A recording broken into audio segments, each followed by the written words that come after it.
All right, guys, it's time to talk about the difference between likely and dangerous. These are two different things, different concepts, and you got to keep them straight. Let's take a look. What does likely mean? Likely means something is likely if it happens often. If there's a high chance of it happening, it's likely. Dangerous has nothing to do with whether or not something's likely. Something is dangerous. What that means is if that thing happens, it's really bad. Let's look at a few examples so we can see the difference. The common cold is very likely. Everyone gets the common cold, but it's not very dangerous.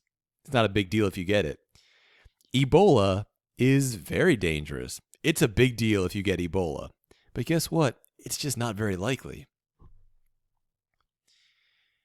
Tripping over a shoelace, that's pretty likely. Almost everyone does that at some point. It's just not very dangerous. If you do trip over your shoelace, it's just probably not going to be that bad.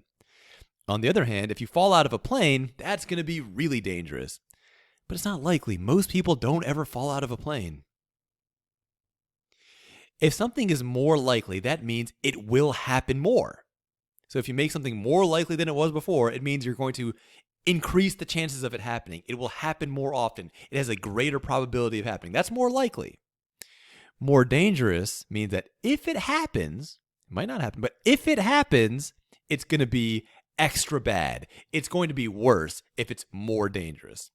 So now let's see what we're saying about cerebral edema.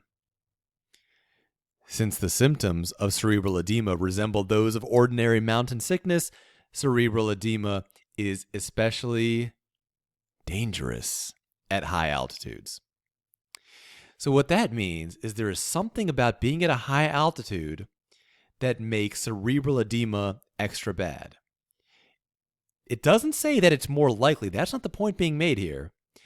The point here is not that you're more likely to get cerebral edema or it's more common to get. It's nothing like that. It's not about that at all. It's saying that cerebral edema is more dangerous. That means if you get cerebral edema at a high altitude, somehow that's more dangerous than if you get cerebral edema at a low altitude. That it's somehow worse to get it at a high altitude than to get that same disease at a low altitude. And now we're going to figure out why.